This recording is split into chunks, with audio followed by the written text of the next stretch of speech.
Shalom teman-teman Demyus yang dikasihi oleh Tuhan kita Yesus Kristus. Bagaimana kabar teman-teman semua? Saya berharap teman-teman dalam keadaan sehat walafiat dan terus ada dalam kasih dan penyertaan Tuhan. Ya teman-teman, jumpa lagi bersama saya di channel Demyus. Saya ucapkan terima kasih kepada teman-teman semua yang sudah support channel ini dengan cara like, komen, dan subscribe. Kiranya Tuhan Yesus memberkati teman-teman, baik dalam pekerjaan, pelayanan, apapun yang teman-teman kerjakan, kiranya Tuhan Yesus senantiasa memberkati.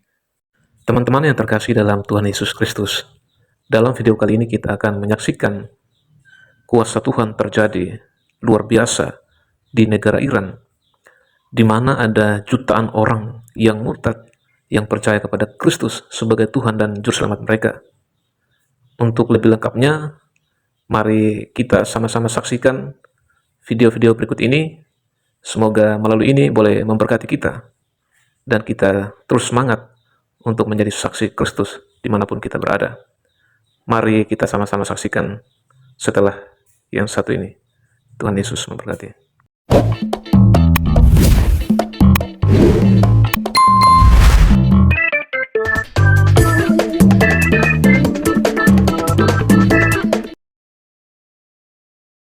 Revolusi Yesus di Iran, masjid-masjid ditutup setelah 1 juta muslim menerima Kristus. Ini dari CBN, teman-teman. Nah, kalian bisa cek datanya di sana. Nah, ini sangat luar biasa sekali.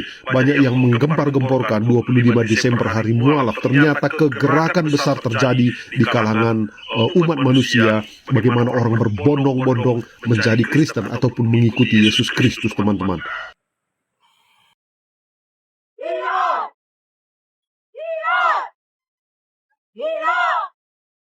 Jelas ini bukan di Amerika, ini bukan di Eropa, ini ada di kota Tehran, Iran. Inilah stasiun kereta Bunda Maria yang Kudus atau Maryam Muqaddas. Stasiun ini terletak di jalur 6 metro Tehran dan mulai dibangun pada tahun 2015. Stasiun metro ini baru dibuka pada tanggal 29 November 2025. Hampir 1 juta umat Islam di Iran telah memutuskan untuk meninggalkan Islam demi Yesus. Iran sedang mengalami revolusi. Dari 75.000 masjid di Iran, 50.000 diantaranya ditutup. Mengapa? Karena orang-orang akhirnya sadar bahwa Yesus adalah jalan dan harapan mereka. Yesus Kristus yang benar-benar dapat menyelamatkan dan memberikan harapan. Masyarakat Iran menyerahkan segalanya, bahkan nyawa mereka sendiri. Jika mereka memutuskan untuk mengikuti Yesus, hampir 1 juta orang percaya bahwa selama ini mereka telah menyembah Tuhan yang tidak dapat menolong mereka. Dan Yesus adalah jalan dan harapan mereka. Banyak yang melaporkan bahwa mereka mengalami perjumpaan dengan Yesus melalui mimpi. Mari kita membawa Timur Tengah dalam doa. Nama Yesus berkuasa, iblis dikalahkan. Orang-orang Iran itu hebat, meninggalkan agamanya.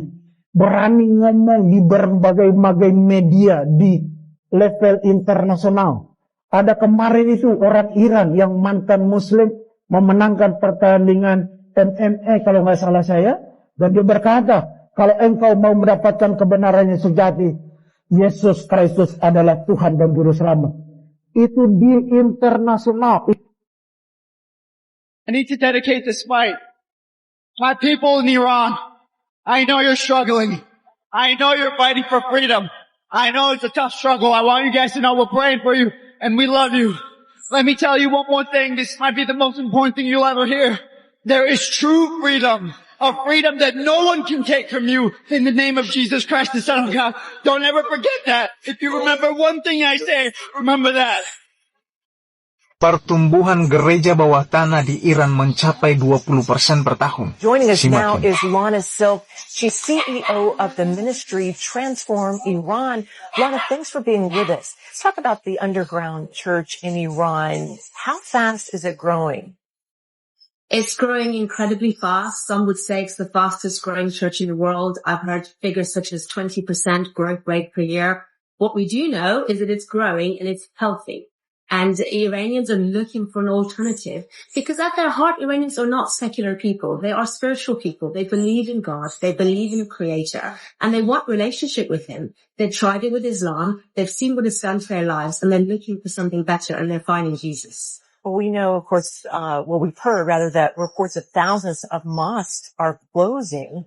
Is that true? Mosques are closing, churches are illegal unless they're completely closed to visitors. So religion all round is at crisis point in Iran, but truth prevails and people are looking for truth. And that's where the hope of Jesus Christ comes in.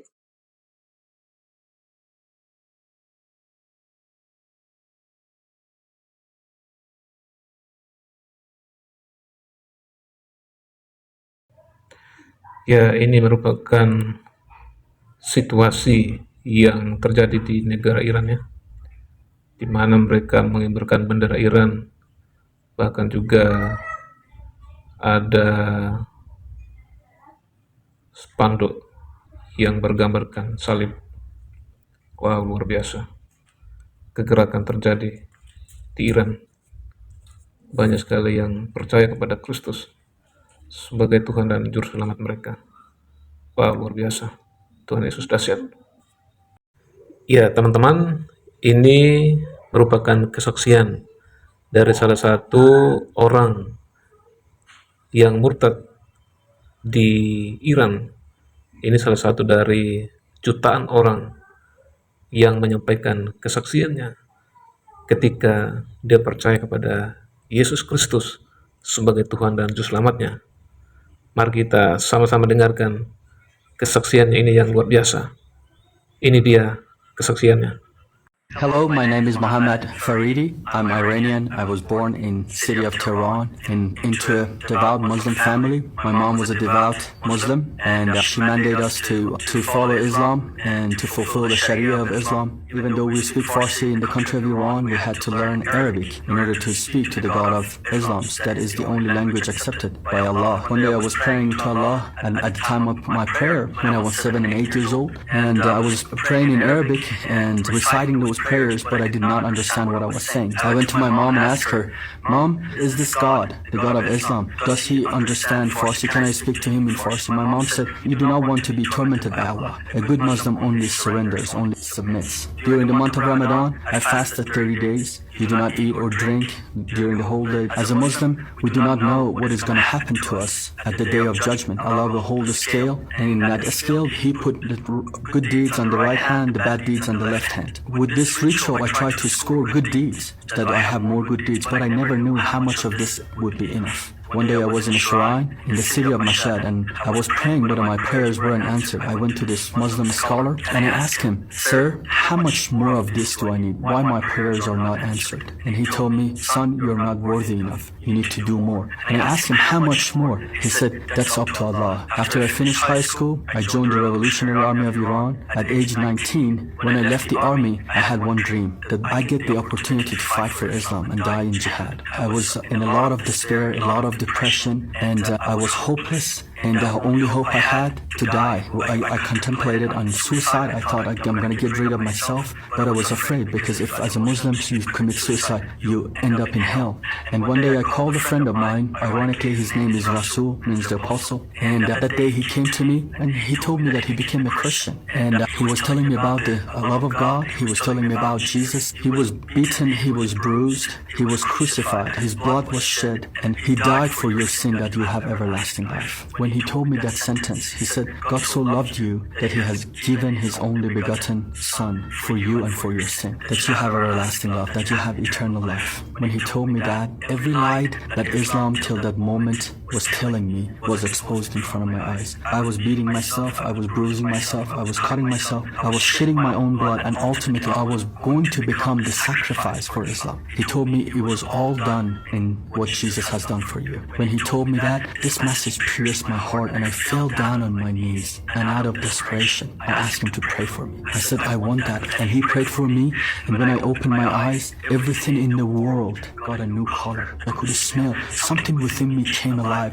For the first time in my life came to the peace, came to calm. I gave my life to Jesus. I became a Christian. Ya, teman-teman yang terkasih, di tempat yang terlihat gelap dan tertutup, Tuhan sedang menyalakan terangnya.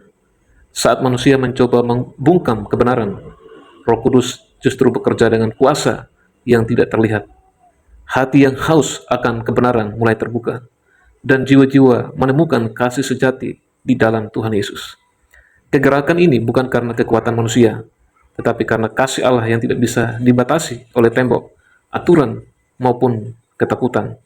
Seperti firman Tuhan berkata, bangsa yang berjalan di dalam kegelapan telah melihat terang yang besar. Yesaya 9 ayat 1. Mari kita terus berdoa, karena Tuhan masih bekerja dan rencananya pasti digenapi. Kiranya Tuhan Yesus memberkati kita semua. Shalom.